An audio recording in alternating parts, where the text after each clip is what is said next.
기도하시겠습니다. 아버지 하나님, 오늘도 육신과 영혼으로 하나님 아버지를 찬양하며 안식할 수 있는 한날을 허락하여 주심을 감사드리나이다.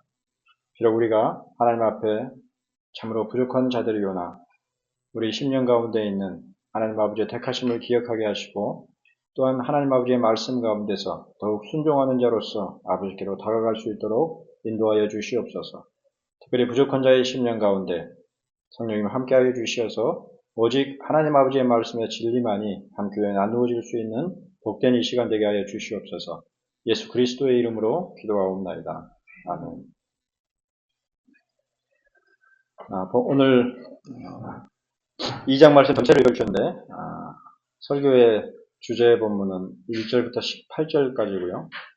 제목을 섭리의 비밀이라고 정해보았습니다. 하나님의 섭리에 대하여서 우리가 쉽게 알 수가 없죠.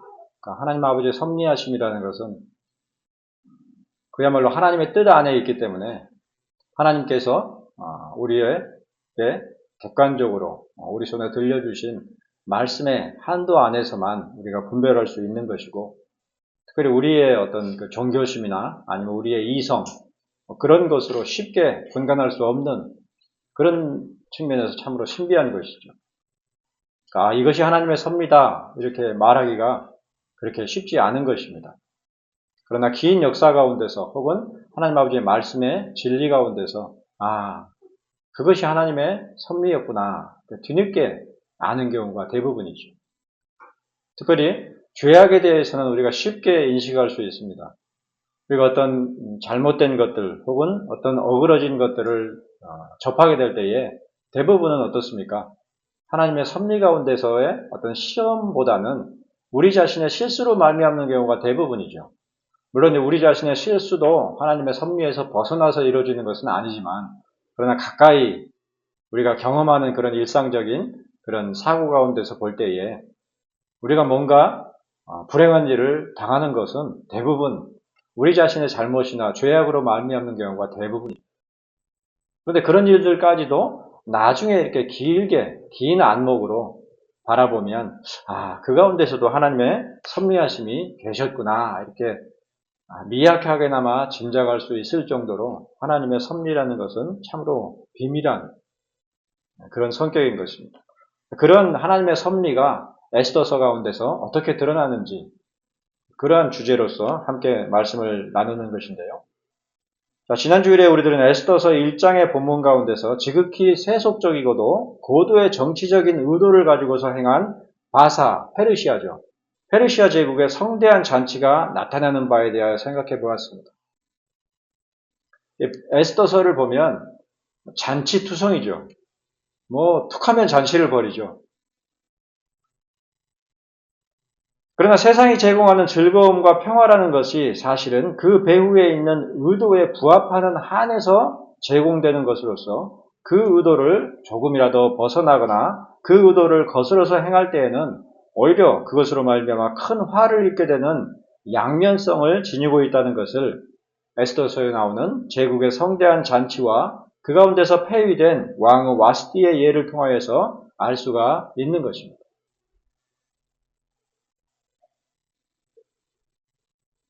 그러나 그러한 세속적인 이치와 달리 성경을 통해서 배우는 하나님의 원리에 따르면 신자의 삶의 방식은 자기 자신을 위하는 아무런 의도를 가지지 않고서 순수하게 하나님의 명하신 대로 행하는 그런 것이죠. 그러니까 신자들이 행하는 선행이나 참된 선행이나 또 하나님의 말씀에 순종하는 것은 하나님에 대한 철저한 복속이 없이는 사실상 불가능한 거예요. 예수님께서도 그러셨잖아요. 원수에게 오른뺨을 대면 왼뺨까지 대리까 혹은 몇 번까지 참아야 됩니까? 그렇게 말한 것에 대해서 뭐라 그러세요? 끝도 없이 참으라는 말씀이죠. 그게 가능합니까? 우리의 본성은 어때요?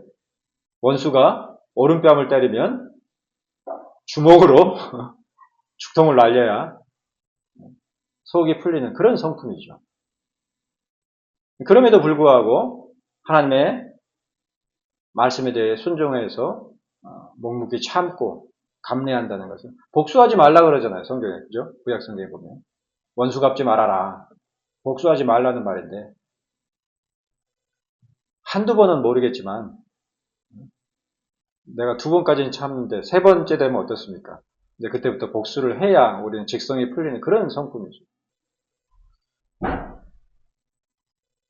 그런 측면에서 우리의 어떤 내가 얻는 어떤 이익이 없이 순수하게 그야말로 다른 사람을 아무 의도 없이 돕는다는 것은 우리의 성품과는 좀 맞지 않는 그런 것이죠. 근데 조금 조심스러운 발언일 수 있겠습니다만 우리 홍익인간이라는 그러한 건국의 어떤 한반도에 대한 정신적인 것이 있잖아요. 뭐 단군 할아버지가 뭐 널리 인간을 이롭게 하라 그렇게 말했다고 하는데 그 정신도 사실은 성경적이라고 볼 수 있는 거죠. 물론 이제 성경에서 직접 추론하는 그런 것은 아니지만 널리 인간을 이롭게 하라는 무슨 말입니까? 어떤 의도를 갖지 말고 어떤 목적을 갖지 말고 순수하게 사람을 도우라 그런 뜻이죠. 선한 사마리아와 같이 그렇게 행하라 그런 맥락이죠. 자, 바로 그러한 신자의 삶의 방식을 즉 아무 목적이나 의도를 두지 않고 순수하게 이웃을 도울 수 있는 그러한 삶의 방식을 단적으로 드러내주는 성경 구절이 출애굽기 24장 4절로 5절에 있는 내가 만일 내 원수의 길 잃은 소나 나귀를 보거든 반드시 그 사람에게로 돌릴지며 내가 만일 너를 미워하는 자의 나귀가 짐을 싣고 엎드러짐을 보거든 그것을 버려두지 말고 그것을 도와 그 짐을 부릴지니라 라는 말씀대로 행하는 것이었죠. 오늘날 시대는 어떻습니까? 하나님의 말씀대로 행하면 다 망해요. 이 말씀대로 하면 어떻게 됩니까? 호구 잡히죠. 오히려 더 천시하고 무시당하고 그렇게 되죠. 그만큼 시대가 악한 것입니다. 어떤 부지 중에 길 가다가 어떤 어려움을 당한 사람을 도와주면 어떻게 됩니까? 오히려 휘말려서 내가 덤태기를 쓰는 그런 세상이죠. 그러니까 길 가다가 누가 어려운 일을 당해도 그냥 외면하고 지나가는 것이 지혜롭다 이렇게 말하는 것이 오늘날의 시대란 말이에요. 그런 측면에서 오늘날 선한 사마리아인은 나기가 거의 어렵죠.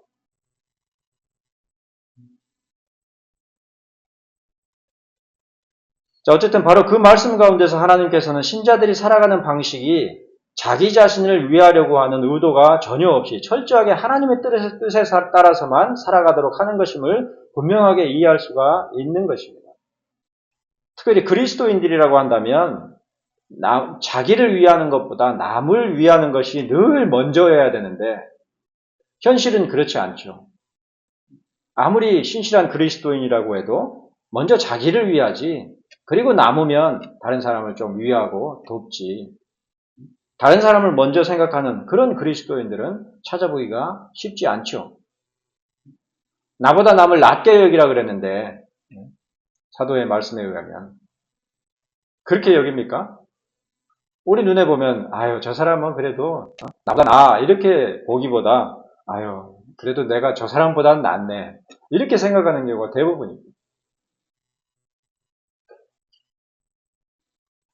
그러니까 갈수록 우리가 말씀대로 산다는 것이 어려운 그런 세상 가운데 있는 것입니다. 그러니까 성경대로 우리가 순종하고 살아가면 속된 말로 폭망이에요.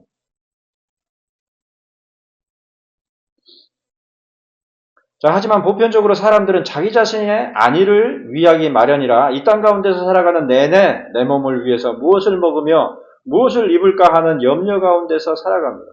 그러므로 신앙의 목적도 자기 자신의 행복과 평안을 위하는 데 있는 경우가 대부분이죠. 그리고 그러한 가치관이 그대로 반영된 신학이 바로 인간의 구원론에 전적으로 맞춰진 신학이라 할 것입니다. 예수 그리스도께서는 우리의 구원을 위하여서 이 땅에 오신 분이기 때문에 모든 인간들이 궁극적으로 구원에 이르는 것이 그리스도의 사랑의 넓이다. 그런 의식이 보편적인 시대란 말이에요.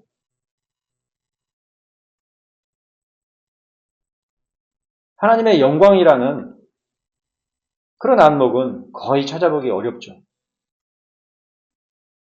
서기류문답 늘 반복하지만 일문답에서 뭐라 그랬어요? 사람의 주된 목적이 뭐라 그랬습니까? 하나님의 영광을 하며 그를 즐거워하는 것이라 그러는데 현실 가운데서 우리의 일상을 보면 어때요? 그와 다르죠. 내 자신의 행복, 인간의 영광과 기쁨을 위하여서 하나님이 계신 것처럼 그렇게 생각하잖아요. 심지어는 하나님이 진이죠, 진이. 반지의 요정. 필요할 때면 언제든지 와서 도와야 하시는 그런 분으로 생각하는 그런 의식이 보편적으로 널리 퍼져 있는 그런 시대 가운데 우리가 살고 있단 말이에요. 그래서 그런 시대의 사조에 은연중에 영향을 받죠.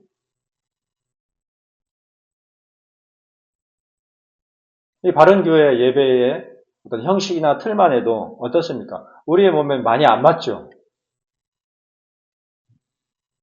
거의 뭐 고교에 가까울 정도로 오늘날은 그런 시대란 말이에요. 그러나 이런 예배의 틀도 예전에는 보편적으로 성도들이 공유하고 그 가운데서 은혜를 얻는 그러한 틀인데 오늘날의 시대에는 그 틀조차 너무 버겁고 뭐 이렇게 그래서 모르는 사람들, 그러니까 뭐 세속적인 그런 종교에 절어 있는 그런 안목에서 보면 죽은 교회다 그렇게 볼 정도로 우리의 몸에 안 맞죠. 한꺼번에는 아니라도 조금씩 우리가 하나님의 말씀으로 더 나아가야 되는데 그렇지 못하고 갈수록 시대는 하나님의 말씀에서 계속 멀어져 가는 그런 가운데 있다는 사실을 우리가 늘 마음 가운데 의식을 하고 기억을 해야 될 것입니다. 자, 어쨌든 그러한 구원론 중심의 신학에서는 사람을 지으신 하나님의 목적에 관심을 두는 것이 아니라 사람을 위하여 일하시는 하나님의 더욱 많은 관심을 두는 것입니다. 따라서 그러한 신학과 신앙 가운데서는 궁극적으로 모든 인류가 구원을 얻는 것이야말로 하나님께 최고의 영광이 되는 것이죠. 그래서 하박국서 말씀을 바탕으로 해서 물이 바다 덮음같이 여호와의 영광을 인정하는 것이 온 땅에 가득하리라. 그 말씀이 무슨 말이겠느냐? 궁극적으로 모든 인류가 하나님 앞에 구원에 이르게 될 것이다. 그런 보편주의가 은연중에 널리 퍼져 있단 말이에요. 복음성가나 그런 찬송 중에 이미 깊게 담겨 있단 말이에요. 그런데 원래 장로교회의 신앙이라고 할 수 있는 오늘날은 거의 예정론이라고 들어보셨어요? 예정신학 들어보셨어요? 열차 예정표는 알아도 예정신학에 대해서는 모르죠. 예정에 대해서는 잘 모르죠. 예정의 핵심이 뭐냐? 하나님의 주권적인 역사하심과 하나님께 궁극적으로 영광이 돌려지는 그 모든 것을 하나님께서 다 계획하셨다. 그런 것이거든요. 창세로부터 종말에 이르기까지 모든 하나님의 영광이 돌려지는 그런 일들을 하나님께서 다 스스로 계획하시고 또한 성취하신다. 그런 것이 예정인데 오늘날의 우리 신앙이 어디 그렇게 생각하냔 말이에요. 하나님 나라는 우리가 앞당겨야 된다. 그런 의식이 보편적이죠. 거기까지는 좋아요. 그런데 우리가 앞당길 수 있는 능력이 됩니까? 오늘날의 기독교의 신뢰대가 우리나라 사회 가운데서 10몇 %밖에 안 된대잖아요. 그 정도로 실추됐단 말이에요. 뭐 때문에 그래요? 해묵은 이데올로기 논쟁에 휩쓸려가지고 거기에 빠져가지고 기독교의 본질은 외면된 그런 상황 가운데 있죠. 그런 바탕 가운데서 하나님의 사랑은 모든 인류를 구원하실 만큼 크고 풍성하다. 그러한 이해가 아주 대세를 이루고 있습니다. 반은 맞고 반은 틀리죠. 자, 뿐만 아니라 그러한 신학 가운데서는 세상이 하나님의 주권과 섭리만이 아니라 인간 자신의 의지와 수고가 더해져서 비로소 온전하게 됩니다. 구원도 어떻습니까? 예수 그리스도의 구속, 십자가에 달리신 그 구속도 유효한 것이지만 그 구속이 우리에게 실질적으로 적용되기 위해서는 우리가 예수 그리스도 앞에서 예수 그리스도를 따라서 무언가 선한 일들을 행하기를 힘써야 비로소 완성되는 것이다. 그래서 우리의 의롭다 하심도 유보적인 성격이다. 그런 신학들이 널리 퍼져 있단 말이에요.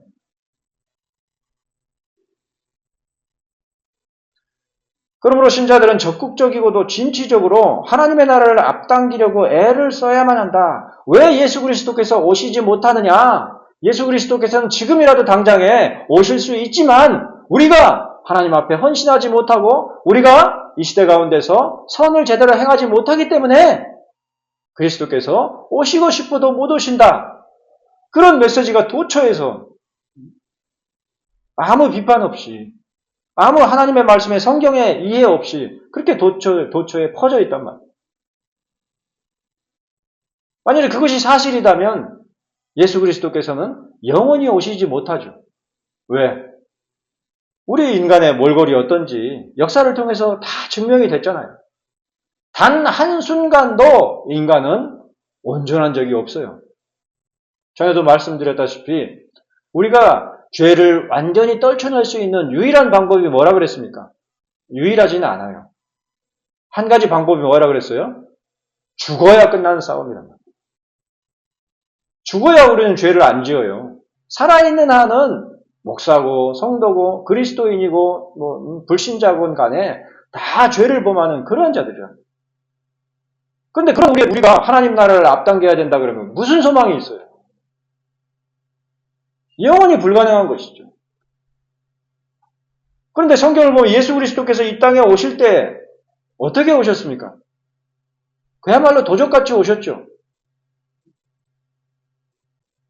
이스라엘 사람들은 한 사람도 예비하지 않았고 한 사람도 기대하지 않는 가운데서 저 동방에 이방 땅에서 동방박사라는 사람들이 별을 쫓아서 예수의 탄생을 바라보았던 그런 방식으로 오셨단 말이죠. 아울러서 그러한 신자들을 향한 하나님의 주권과 섭리는 최종적으로 우리들 자신의 의지와 수고가 더해져야만 비로소 열매를 맺는 것이니 그야말로 하나님께서는 사람의 수고와 헌신을 통해서야 비로소 모든 일들을 행하시며 무엇보다도 수고하며 노력하여 스스로를 돕는 자들만을 도우실 수 있는 그런 하나님으로 인식되는 것입니다. 하늘은 스스로 돕는 자를 돕는다. 그 말씀이 성경에도 그대로 대입되는 거죠. 그러니까 뭔가 우리가 뭐라도 하나님 앞에서 해야 그것을 가상히 여기시고 하나님께서 우리를 도우시지 아무것도 하고 있지 않으면 그 말이 맞는 것 같아요. 육신적으로 보면, 육신적인 안목으로 보면 그러잖아요.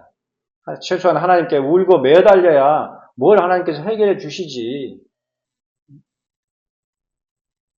그런데 구약성경, 특히 구약성경에 보면 은혜 받는 자들 보면 어떻게 간절히 구해서 은혜 받는 경우는 드물어요. 그 간절히 구하는 것 자체도 어떻습니까? 내가 하나님 앞에 뜻을 두고 구하는 그런 방식보다는 그야말로 절체절명의 위기 가운데서 아무 의지할 데가 없기 때문에 하나님께 도와주세요. 그렇게 도움을 청하는 경우가 대부분이죠. 오히려 하나님께서는 뜻하지 않게 역사하시고 도우시는 그런 분이에요. 그러니까 하나님의 섭리는 그런 측면에서 알 수 없고 비밀한 성격이라는 것을 성경의 일반적인 맥락 가운데서 알 수가 있죠. 실제로 우리들이 살아가는 모든 세상이 운영되는 것은 그처럼 사람의 수고와 노력으로 말미암아 비로소 이루어지는 것처럼 보이지만 성경은 그렇지 않은 것으로 기록되어 있습니다.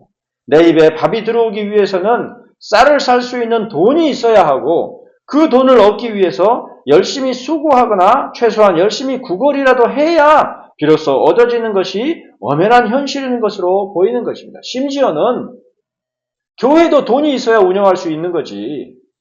노회도 돈이 있어야 정상적으로 운영할 수 있다. 그런 의식이 아주 일반적이라 목사들 사이에서도. 돈 없이 뭘 할 수 있어? 그렇게 말한단 말이에요. 그럼 결국은 주인이 누구예요? 실질적인 주인은 돈이잖아요. 명분은 하나님이지만 예수 그리스도시지만 실질적인 주인은 누구예요? 돈이죠.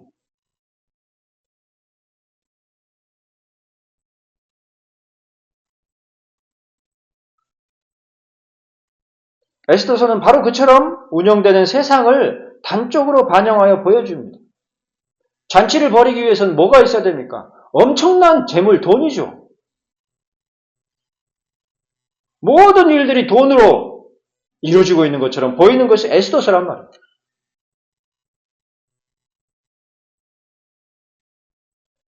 에스더서는 하나님의 이름이나 하나님의 주권적인 역사라고는 전혀 표면적으로 드러나지 않는다는 점에서 우리가 일상적으로 살아내고 있는 삶의 현장에 대한 안목과 시각을 고스란히 반영하여 보여주고 있는 것입니다. 우리의 지금의 현실과 하나도 다르지 않게 기록하고 있단 말이에요. 다른 성경들은 여호와께서, 예수 그리스도께서 이렇게 분명하게 언급을 하는데 에스더서에서는 하나님에 대한 언급 자체가 없어요. 오히려 세속적인 돈에 의해서 흥청망청 잔치를 벌이고 있는 그런 제국의 모습만을 보여주고 있고 그 안에서 벌어지는 정치적인 술수와 책략들로 가득 채워진 본문이 에스더서죠. 그러므로 에스더서에서는 모든 사건들을 해결하고 극복하는 단초가 전부 인간 스스로의 수고와 노력에 달린 것을 전제하는 듯이 보입니다. 인간적인 우리의 안목과 아주 자연스럽게 부합하는 본문이죠. 그런 의미에서 에스더서의 죽으면 죽으리다 라는 말은 그러한 인간의 의지와 결단을 반영하고 증거하는 단적인 구절처럼 보일 수가 있을 것입니다. 에스더서 4장 16절 말씀을 봐라. 하나님의 역사하심도 우리가 죽으면 죽으리다 하는 일사각오의 정신으로 하나님 앞에 헌신했을 때에 그때에 역사하는 것이지 우리의 열심이 없이는 하나님께서 도와주시고 싶으셔도 못 도와주신다. 그렇게 보인단 말이에요.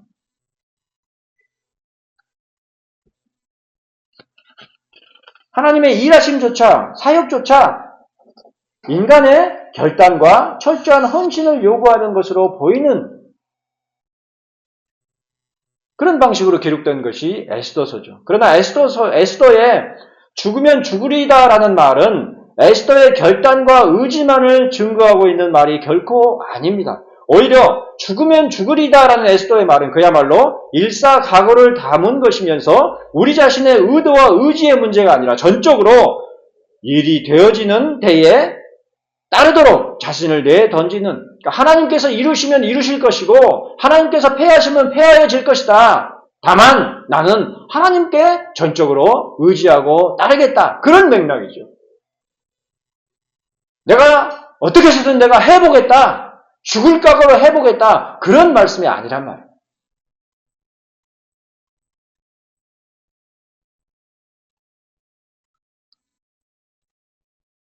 오늘 보면 8절은 왕의 조서와 명령이 반포됨에 처녀들이 도성수산에 많이 모여 헤게의 수하에 나아갈 때에 에스더도 왕궁으로 이끌려가서 궁녀를 주관하는 헤게의 수하에 속하니라 그랬습니다. 그러니까 헤게의 눈에 띈 거죠. 특별히 왕의 조서와 명령에 따라 처녀들이 도성수산에 모였다고 언급하면서 에스더에 관해서는 왕궁으로 이끌려갔다고 한 것을 보면 어쩌면 에스더는 왕의 후궁이나 왕비가 되려는 의도를 가지고서 왕궁으로 간 것이 아니었을 것입니다. 오히려 왕의 조서와 명령에 따라서 페르시아 제국의 알다운 처녀들이 차출될 때에 에스더도 눈에 띄어서 차출되었던 것이죠.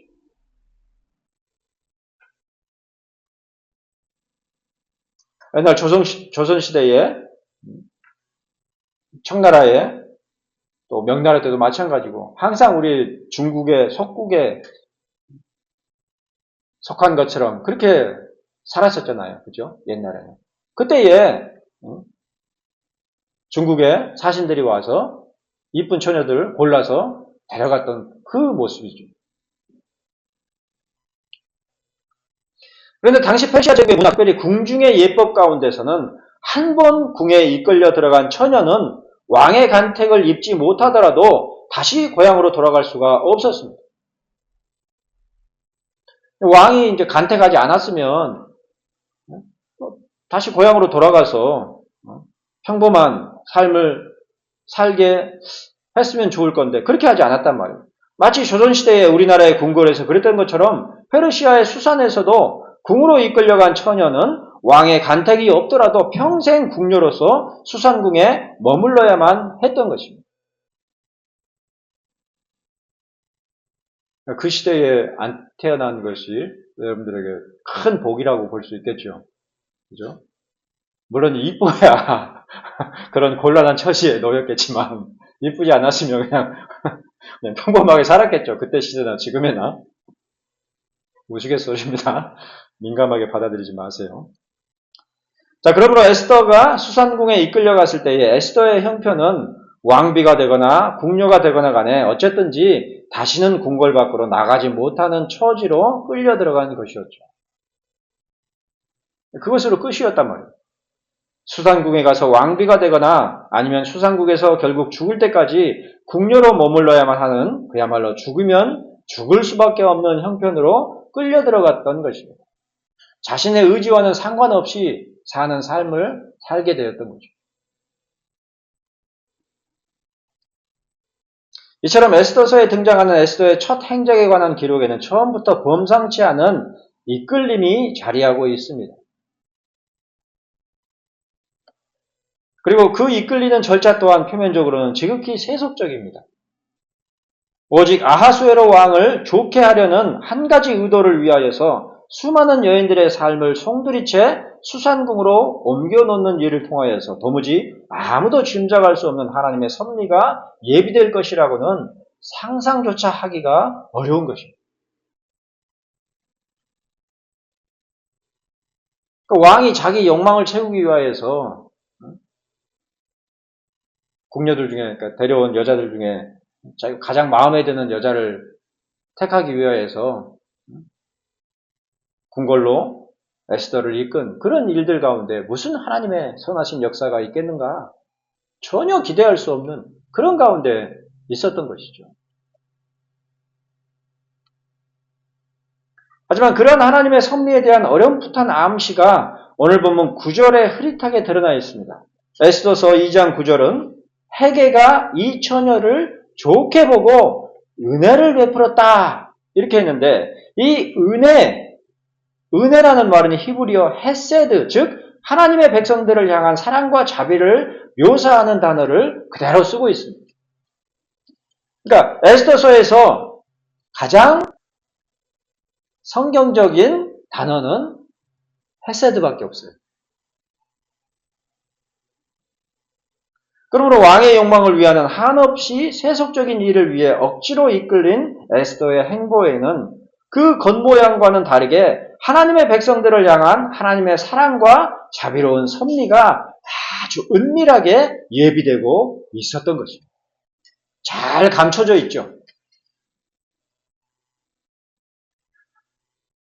이처럼 에스더서에는 하나님의 은혜조차도 전혀 직접적으로 드러나지 않고 은밀하게 모든 일상들에 낮게 가라앉아 있는 채로 배후에 흐르고 있습니다. 표면적으로는 전혀 하나님의 섭리가 드러나지 않는 것 같은 에스더서에서도 하나님의 은혜로운 섭리가 그 배후에 잔잔히 드리워져 있는 것이죠. 지금도 그렇잖아요.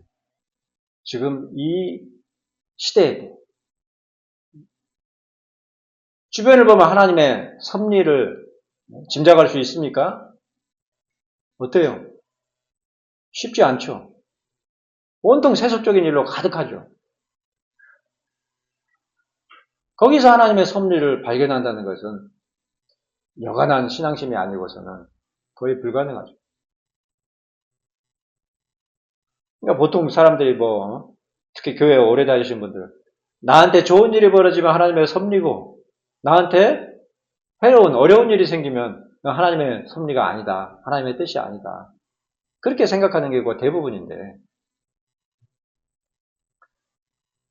자, 반면에 창세기 37장에 등장하는 요셉의 경우에는 그런 하나님의 은혜로운 섭리가 더욱 짐작할 수 없는 채로 오래도록 전개됩니다. 거창하게 보이는 꿈을 꾼 것으로 말미암아 전혀 짐작조차 하지 못했던 형들의 시기로 인해서 이스마엘 족속의 상인들에게 팔아넘겨진 뒤로 아주 오래도록 하나님의 은혜라고는 발견하기가 어려웠던 것입니다. 요셉이 자기가 꾼 꿈 때문에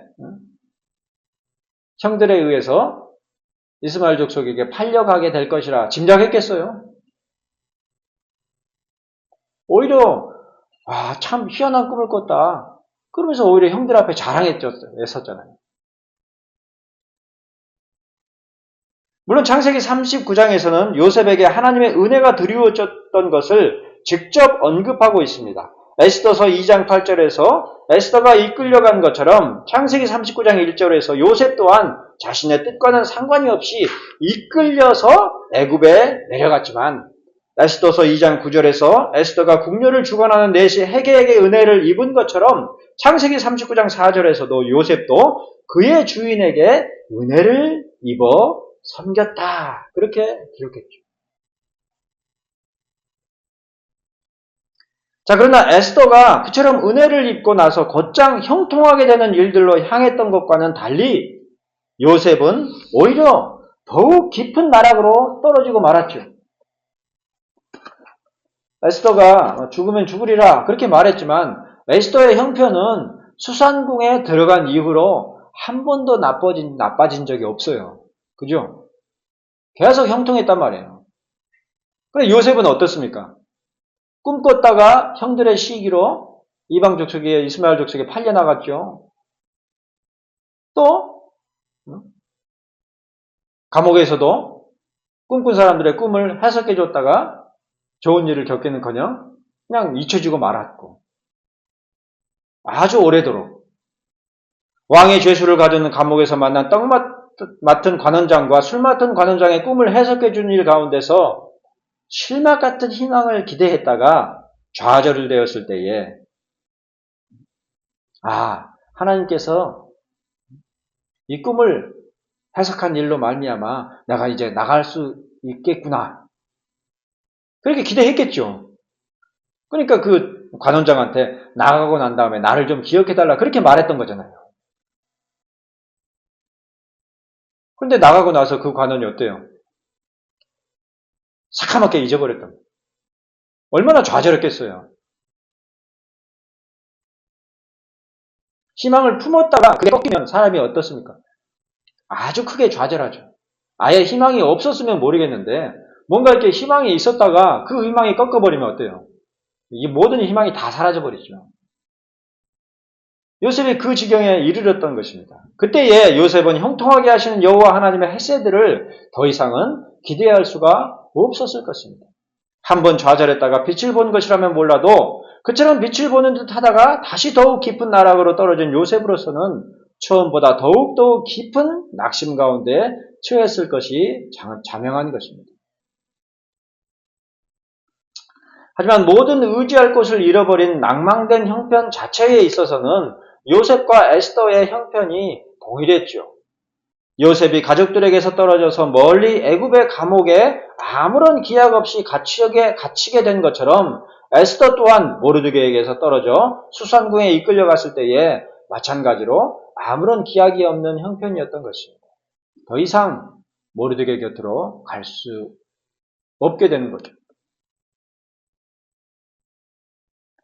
이처럼 창세기와 에스더서에는 동일한 하나님의 헤세드가 섭리로서 드리워져 있지만 그 양상에 있어서는 상당히 상반되는 대조를 이루고 있는 것을 볼 수가 있습니다.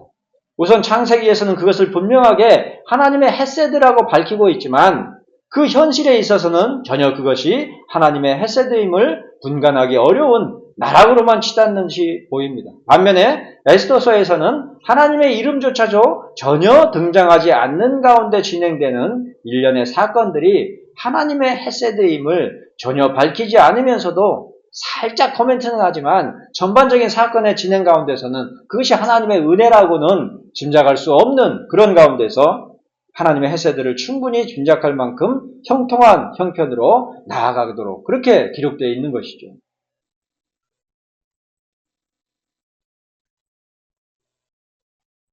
아주 드라마틱하지 않아요?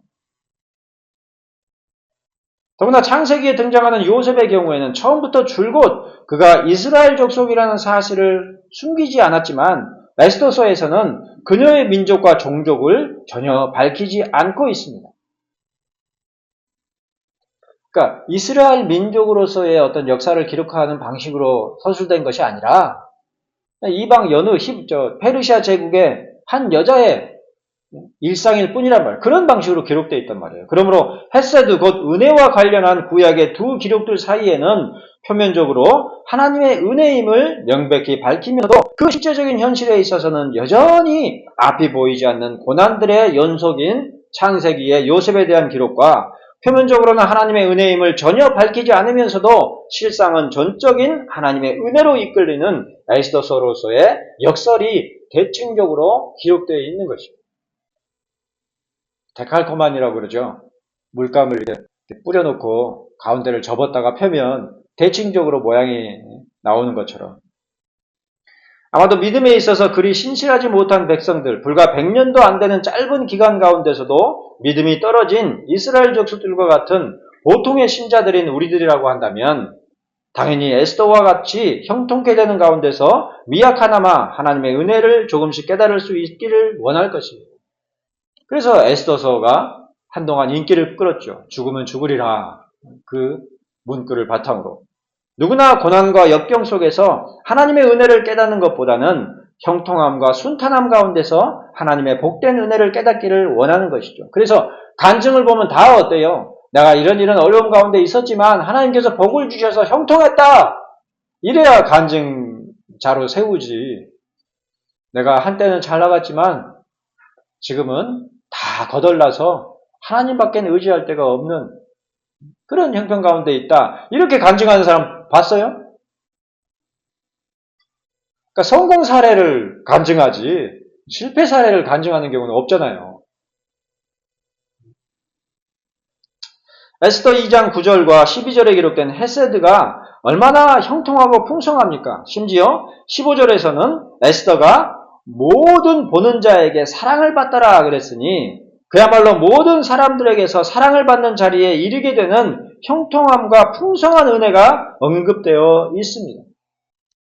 요즘으로 치면 BTS는 남자들이고 여자들 걸그룹 중에 최고로 잘 나가는 걸그룹 누가 있습니까? 어떤 그룹이 있어요? 잘 모르겠어요. 그런 시기죠. 자, 이처럼 대부분의 신자들이라면 잠시 앞일을 알 수 없는 상황과 형편에 이끌리더라도 금방 형통하며 풍성한 은혜 가운데 처하기를 원할 것입니다. 그렇죠? 단박에 하나님께서 응답해 주시기를 원하죠. 자, 그런데 에스더 2장 15절은 모르드게의 삼촌 아비하일의 딸, 곧 모르드게가 자기의 딸같이 양육하는 에스더가 차례대로 왕에게 나아갈 때에 궁녀를 주관하는 내시 헤게가 정한 것 외에는 다른 것을 구하지 아니하였으나 모든 보는 자에게 사랑을 받더라 이렇게 기록하여서 그 모든 사랑의 출처가 결코 사람의 수고와 노력으로 된 것이 아니라는 사실을 보여주고 있습니다. 자, 이 본문을 보면 누가 떠오릅니까? 다니엘이 떠오르지 않아요? 다니엘도 어때요? 네?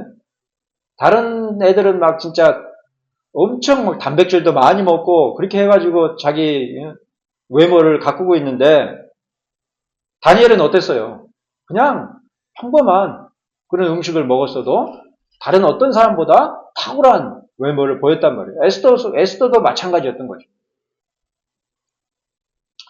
자, 또한 에스더 2장 5절로 7절 그리고 10절로 11절은 에스더의 민족과 종족이 어떠한지를 소상하게 밝힘으로써 에스더에게 베풀어지는 모든 헤세드, 곧 은혜가 무엇을 위함인지, 곧 어디로 향할 것인지를 단적으로 암시하고 있습니다. 마치 창세기의 요셉이 어느 날 갑자기 아버지 집에서 떨어져 멀리 애굽에 팔려간 것이 아버지의 집안과 이스라엘 족속들을 위함이었던 것처럼 에스더가 어느 날 갑자기 수산궁으로 이끌려서 형통하게 되는 은혜 또한 자기 민족과 종족을 위함이라는 사실을 어렴풋이 나타내 보이고 있는 것이죠.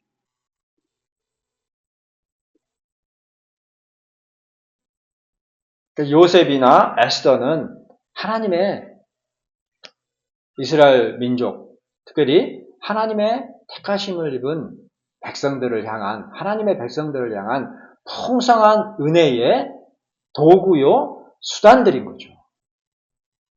개인사로 보면 안 된단 말이에요. 이처럼 하나님의 섭리는 크고 비밀하여서 도무지 그 한계를 분간하기가 어려운 것이면서도 그 목적과 의도에 있어서는 더더욱 사람에게만 집중된 것이 아닙니다. 요셉이나 에스더에게만 집중된 것이 아니란 말이에요. 우리도 요셉처럼 이렇게 신실함을 유지해서 형통하게 큰 쓰임을 받자, 그런 맥락이 아니란 말이에요. 에스더처럼 우리도 죽으면 죽으리라 하고 헌신해서 교회 열심히 나와서 열심히 수고해서 큰 쓰임을 받자, 그런 맥락의 말씀이 아니란 말이에요.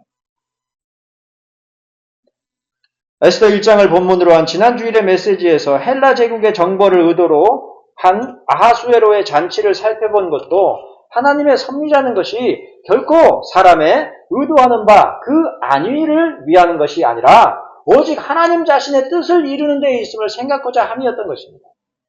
아하수에로는 크세르크세스죠.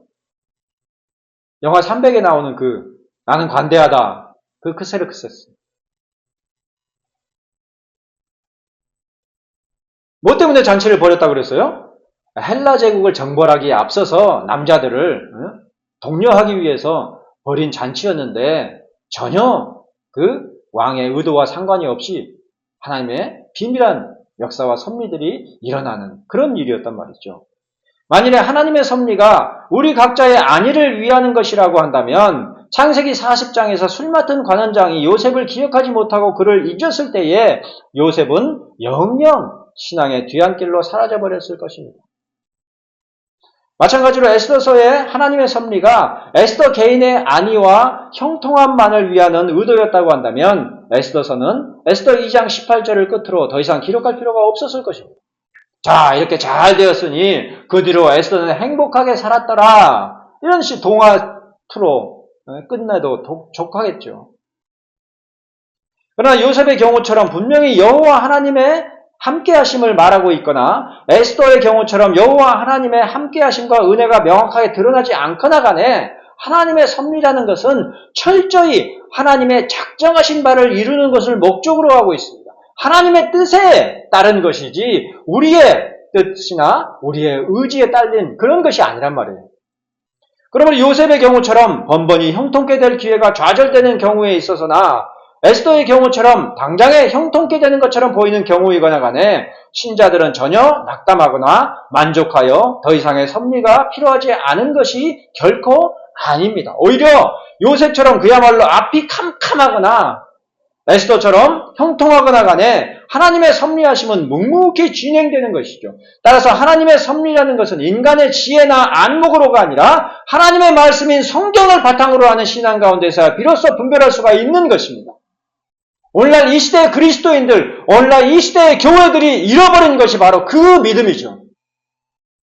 하나님의 말씀에만 창념하는 그런 믿음이 없이 온통 나의 형통함과 나의 부귀와 나의 영화로움과 그런 걸 위해서 교회에 나오고 그런 것을 위해서 신앙생활을 하기 때문에 조금이라도 내 형통함이 꺾이고 좌절되면 어떤 일이 벌어집니까? 버려버리죠. 이런 법이 어딨어? 하나님의 자녀라면서 이따위로 나를 대? 그런단 말이에요. 말은 안 하지만 속으로. 인내함이 없어요.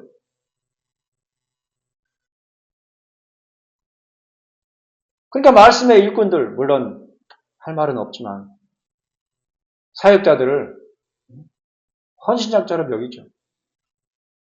대형교회 목사들이야 워낙 스타들이라서 연예인이나 다를 바가 뭐가 있어요. 대형교회 목사들. 연예인이요, 연예인. 가까이 가지도 못하죠. 작은 교회 목사들은 어때요? 천시하고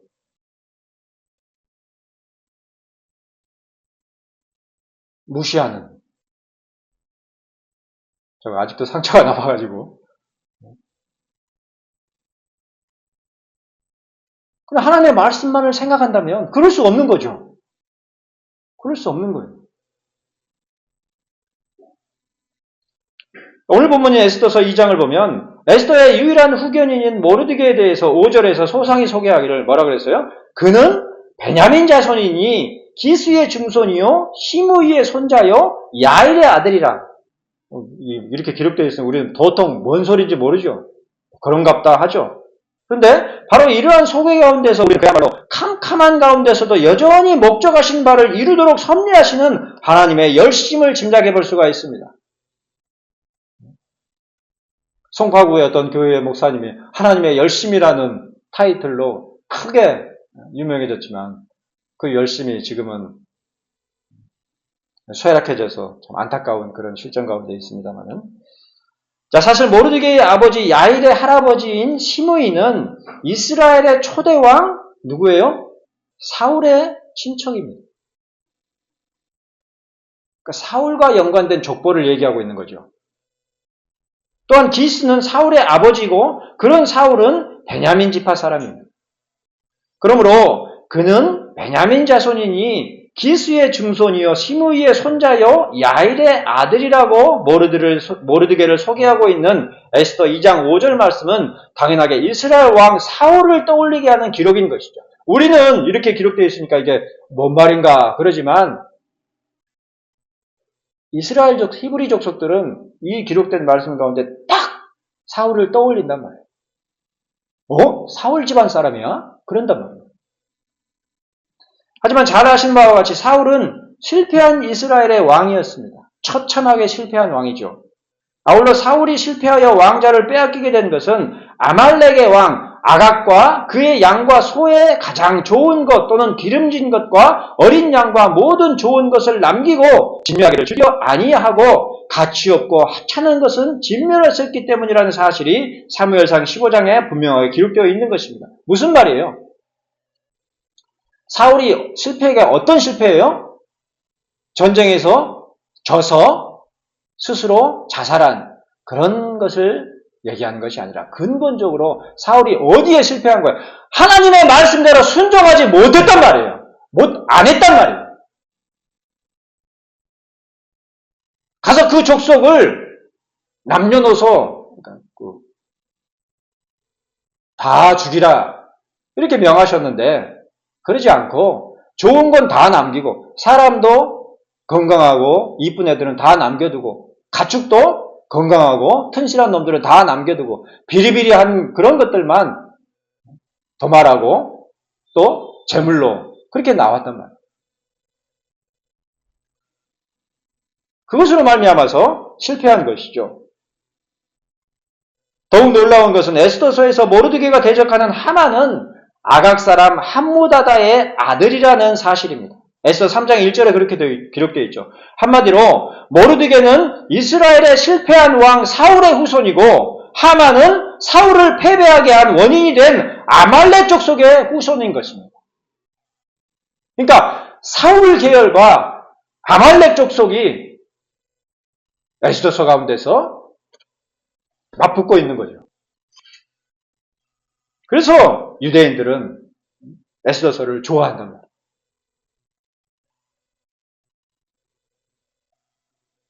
사무엘상 31장 8절로 10절은 블레셋 사람들이 전쟁에서 죽은 자들의 옷을 노획하러 왔을 때의 정황에 대해서 기록하기를 사울과 그의 세 아들이 길보아 산에서 죽은 것을 보고 사울의 머리를 베고 그의 갑옷을 벗기고 자기들의 신당과 백성에게 알리기 위하여 그것을 블레셋 사람들의 땅 사방에 보내고 그의 갑옷은 아스다롯의 집에 두고 그의 시체는 벳산 성벽에 못 박았다 그랬습니다. 그처럼 비참하고도 철저히 실패했었던 것이 모르드게의 조상 사울이었던 것입니다.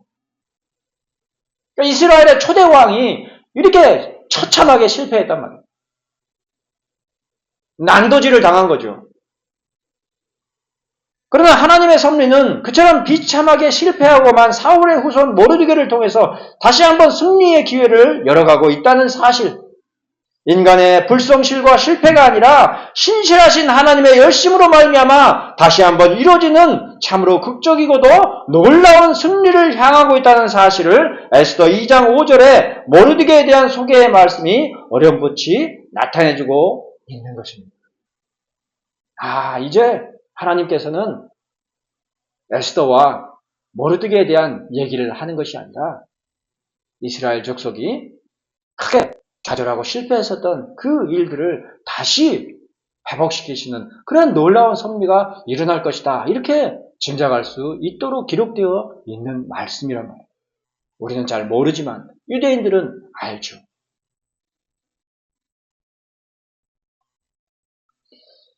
이처럼 우리로서는 도무지 짐작조차 할 수 없는 것이지만 한치의 변동이나 지체됨이 없이 반드시 이루어지는 것이 바로 하나님의 섭리입니다. 하나님 뜻대로 이루어지는 거예요. 우리의 요구나 우리의 안목, 우리의 의지에 따라서가 아니라 우리들의 그 어떤 의도나 노력으로서가 아니라 오직 하나님 자신의 뜻과 열심으로 말미암아서만 전혀 지체됨이 없이 이루어지는 것이 바로 하나님의 섭리인 것입니다. 바로 그 하나님의 섭리에 우리의 소망이 있고 우리의 신앙이 있고 우리의 모든 기대가 있는 것이죠.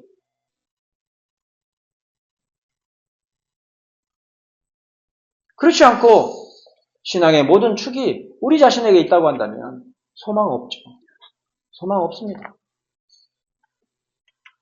지금은 신실해도 언제 낙담하고 좌절해서 신앙을 버리게 될지 아무도 장담할 수 없죠. 목회자들도 마찬가지입니다. 변명이 아니라 무수히 많은 목회자들이 실수하고 죄를 범하는데 당연한 거예요. 왜? 인간이니까. 인간은 그 모양이란 말이에요. 성도들이나 사자들이나 어떤 자들이나 인간은 그 모양입니다. 그러니까 천시하라 그 말이 아니라 우리의 한계가 역력하단 말이에요. 토탈 디프리비티. 전적으로 부패하고 타락한 자이기 때문에 언제든지 죄를 범할 수 있는 것이죠.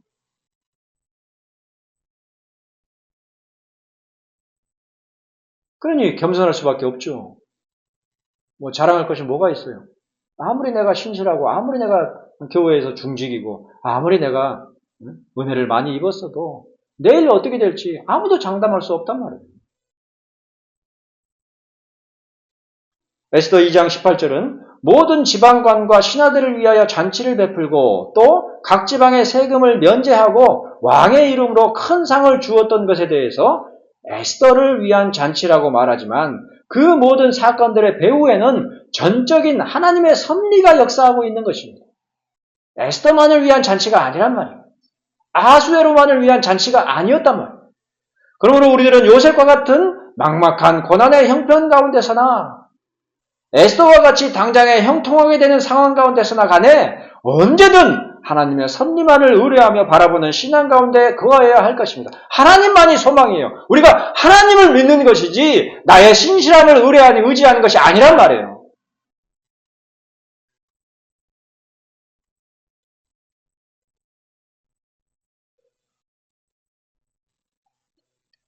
에스더처럼 형통케 되는 헤세드에만 머무르려고 하지 말고 더욱 깊은 신앙으로 아무도 짐작하지 못했던 사울의 후손 모르드게를 통하여 사무엘상 31장의 처절한 실패를 영광스러운 승리의 소식으로 바꾸시는 전적인 하나님의 섭리를 이루시는 바로 그 열심이야말로 바로 그 하나님의 열심이야말로 우리의 신앙의 정수이자 영광스러운 목적인 것입니다. 바로 그러한 것을 함축하고 있는 것이 예정이에요. 하나님의 예정.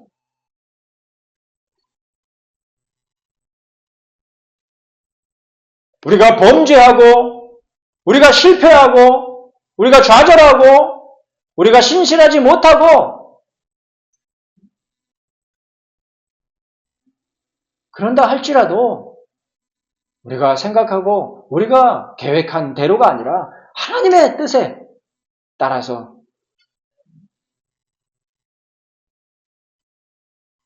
그리스도께서 오시고 영광스러운 날이 이루게 되리라. 거기에 소망이 있는 것이다. 그런 하나님의 때, 하나님의 섭리, 하나님의 열심을 보지 못하기 때문에 천국에 대한 소망도 없고 교회에 나와도 그리스도인이라고 말은 해도 여느 사람들과 다를 바 없이 돈 많이 벌고 교회 헌금 많이 해서 또 교회에서 대접받고 그런 것으로만 만족하는 그런 지경에 이르러 있단 말이죠. 천국을 소망하던 그리스도인들이 얼마나 있겠습니까?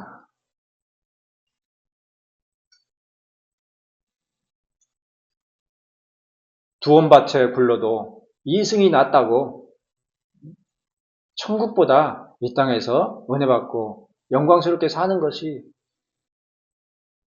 더 즐거운 그런 암흑 가운데 있는 신자들이 허다한, 그렇지 않아요?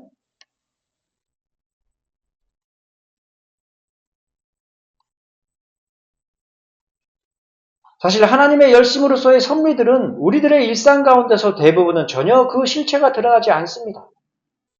아하수에로 때에 페르시아 수상궁에서 벌어지는 성대한 잔치를 배경으로 한 에스더서의 초반에서 볼 수 있듯이 우리들이 살아가는 일상에서도 하나님의 섭리를 분간하기는 여간에서는 가능하지 않은 것입니다. 어떤 사람들이, 돈 많은 어떤 사람들이 자기가 즐거움을 위해서, 자기의 목적한 바를 위해서 어떤 축제를 열고 어떤 일들을 기획하고 사람들을 고용하고 거기에 의지해서 내가 월급을 받고 그것으로 생계를 유지하고 교회에 나가서 헌금도 하고 있는 그런 모습이죠.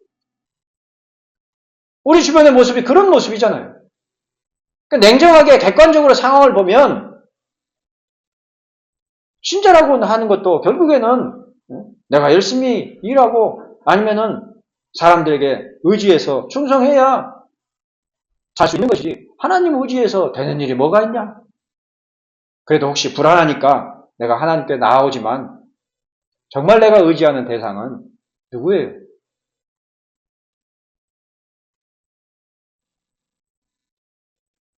사람이죠, 사람.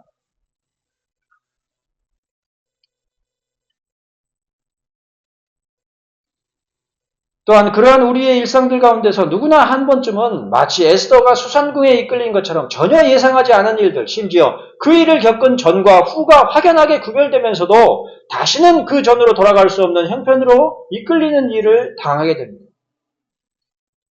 누군가 이끈 것이 분명하지만 결코 우리들 자신이 원하거나 예측한 것이 아닌 이상한 형편으로 끌려 들어가는 일을 겪곤 하는 것입니다.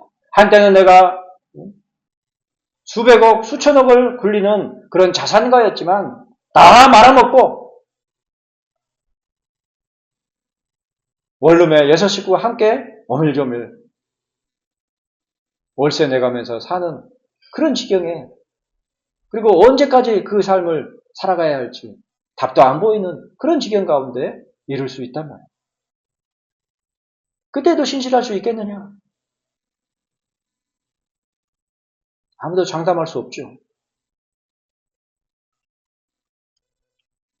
그런 경우에 믿음이 있는 신자들 대부분은 오늘 우리가 살펴본 에스더서의 본문에서 궁녀를 주관하는 헤게가 에스더를 좋게 보고 은혜를 베푼 것과 같이 아하수에로가 모든 여자보다 에스더를 더 사랑함으로 모든 처녀들보다도 더욱 많은 은총을 얻은 것과 같이 단박에 형통케 되는 하나님의 섭리를 기대할 것입니다. 그래서 교회에 나오죠. 그래서 기도하죠.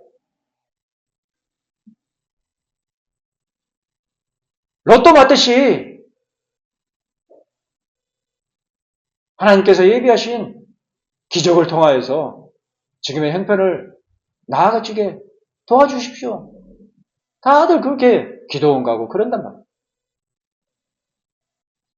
하지만 그런 표면적이고 개인적인 형통과 달리 에스더서의 진정한 섭리는 에스더 2장 5절에서 잠시 언급하는 기스의 증손이요 시므이의 손자요 야일의 아들인 베냐민 자손 모르드게를 통해 이루게 될 더욱 크고 위대한 역사를 향하고 있는 것입니다. 마찬가지로 지금의 현실에서의 하나님의 섭리도 태초로부터 시작된 하나님의 작정하심 가운데서 그 궁극적인 성취를 향하고 있는 것입니다. 나의 복락과 나의 기쁨과 그런 것을 최종적인 목적이 아니라 그런 것들은 다 부산물들일 뿐이고 언제 쓸모가 없어질지 모르는 그런 배설물들일 뿐이고 진짜 신앙의 본질이자 영광은 하나님의 작정하심과 섭리를 통하여서 이루어지는 하나님의 영광에 있답니다.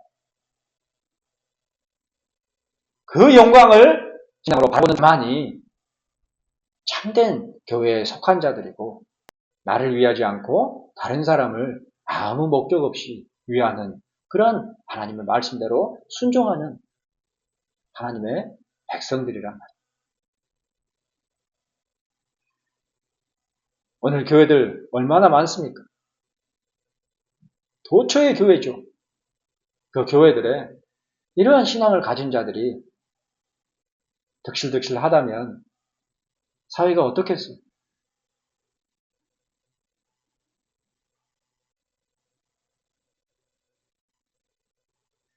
바로 그러한 하나님의 열심을 깨닫게 될 때에 우리들은 비로소 요셉의 경우처럼 절망 가운데서 비로소 헤세드의 빛을 보는 듯 하다가 또다시 한 치 앞도 짐작할 수 없는 더 깊은 수렁에 빠지게 된다고 하더라도 전혀 낙심하지 않고 오히려 더욱 하나님의 열심을 소망하며 잠잠히 하나님의 때를 바라볼 수가 있는 것입니다. 나에게 영광이 되는 때가 아니라 하나님의 영광을 묵묵히 바라보며 기꺼이 죽을 수 있는 것이죠. 나는 죽지만 신실하신 하나님은 하나님의 영광을 반드시 이루시리라.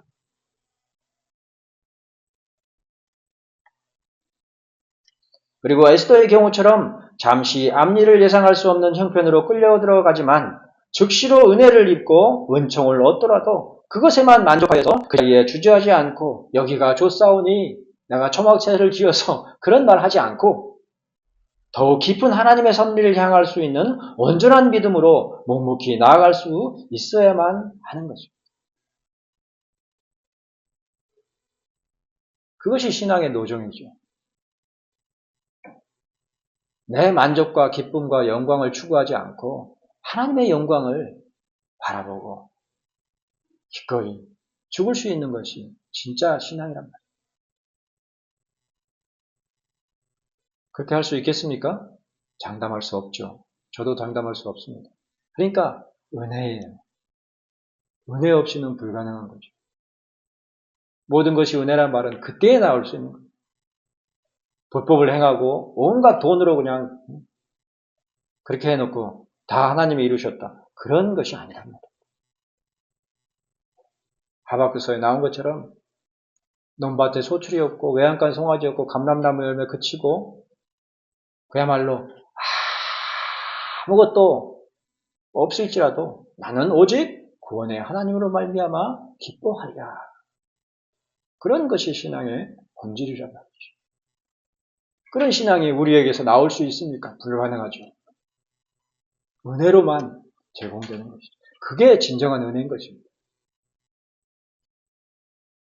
이번 달 기대하지도 않았는데 보너스 200 받았어. 그런 것이 본질적인 은혜가 아니라 아무것도 없을지라도 여전히 더 선명하게 보이는 하나님 그리고 하나님의 영광 그게 신앙입니다.